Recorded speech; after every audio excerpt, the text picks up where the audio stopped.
le cortex moteur pour réduire la douleur. Elle est membre du Réseau québécois des étudiants-chercheurs sur la douleur. Elle est étudiante au doctorat en recherche en sciences de la santé à l'Université de Sherbrooke. Alors, on écoute bien religieusement Marie-Philippe Harvey.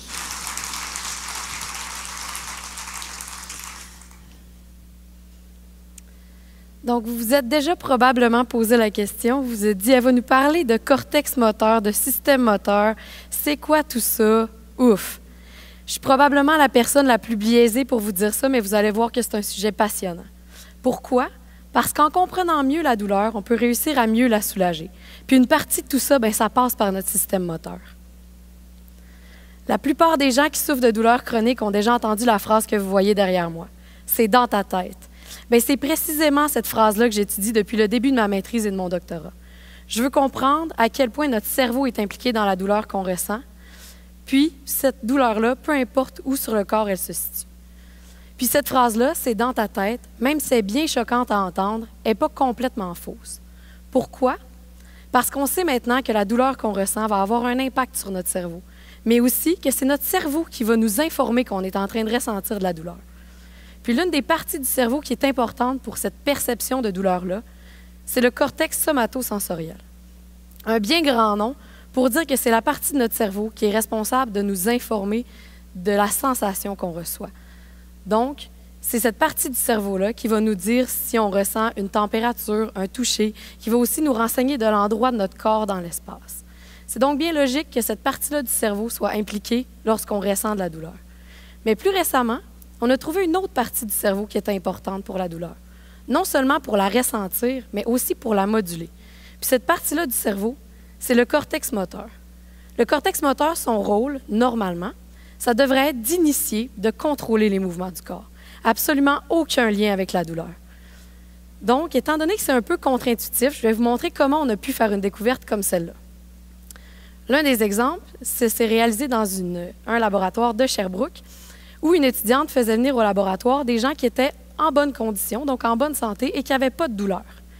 Elle leur mettait sur la tête un casque rempli d'électrodes. Avec ce casque-là, on peut enregistrer l'activité du cerveau. Donc, pendant que les gens étaient assis confortablement, on venait enregistrer l'activité de leur cerveau. Ensuite, comme on voulait étudier la douleur, il fallait créer une douleur à ces gens-là. Donc, on a pris une crème à base de piment fort qu'on a mis sur l'avant-bras des gens. Et là, on en a mis jusqu'à ce que les gens aient une douleur assez forte. Lorsque la douleur était assez forte, on est venu remettre le casque et on a enregistré encore l'activité du cerveau. De cette façon-là, on a pu comparer ce qui se passait dans le cerveau des gens pendant qu'il y avait de la douleur comparativement à avant qu'il y ait leur douleur. Et qu'est-ce qui se passait? Eh bien, c'est l'activité du cortex moteur qui était diminuée lorsque les gens ressentaient de la douleur. De notre côté, comme chercheurs, on était très emballés de cette découverte-là. Par contre, on s'est demandé qu'est-ce que ça amène chez la population générale. Donc, dans une population clinique, chez des gens qui ont déjà mal, qu'est-ce qu'on devrait faire? Donc, si on récapitule, quand on ressent de la douleur, comme dans le projet de recherche que je viens de vous présenter, l'activité de notre cortex moteur est diminuée. Donc, si on prend des gens qui ont déjà de la douleur, on pourrait présumer que l'activité de leur cortex moteur est plus inférieure que la moyenne. Et de cette façon-là, pour réduire leur douleur, il suffirait de venir augmenter l'activité du cortex moteur. Mais comment on fait ça, stimuler ou activer une partie du cerveau, une partie tellement précise? La première option qui nous est venue en tête, ça a été de se dire qu'on allait carrément ouvrir la boîte crânienne des gens, puis qu'on allait venir mettre des électrodes directement sur le cortex moteur. Comme ça, on serait sûr de ne pas se tromper, on stimulerait que le cortex moteur. Mais même si on met de la crème de piment fort sur l'avant-bras des gens, on n'est pas des sadiques. Donc, on s'est dit que c'était peut-être un peu trop invasif comme technique, puis on a cherché à trouver une nouvelle façon de stimuler le cerveau qui nous permettrait de ne pas avoir à ouvrir la boîte crânienne.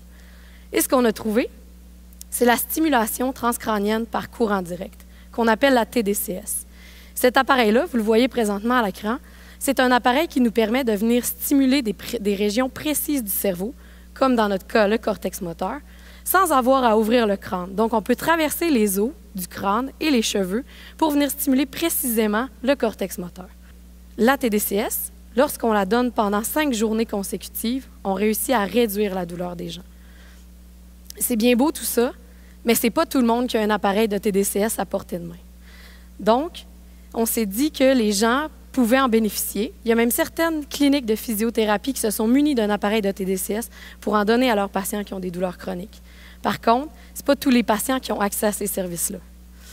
Donc, dans la vie en général, comment on fait, nous, pour stimuler notre cortex moteur? Vous avez déjà peut-être une petite idée derrière la tête, puisque je vous ai dit en début de présentation à quoi ça servait le cortex moteur normalement. Ben oui, ça sert à activer le corps, donc à initier les mouvements, contrôler les mouvements. Donc le fait de bouger, de faire de l'exercice physique, ça nous permettrait de stimuler nous-mêmes notre cortex moteur. Puis là, je sais, faire de l'exercice physique, ça peut faire peur, surtout quand on a des douleurs importantes.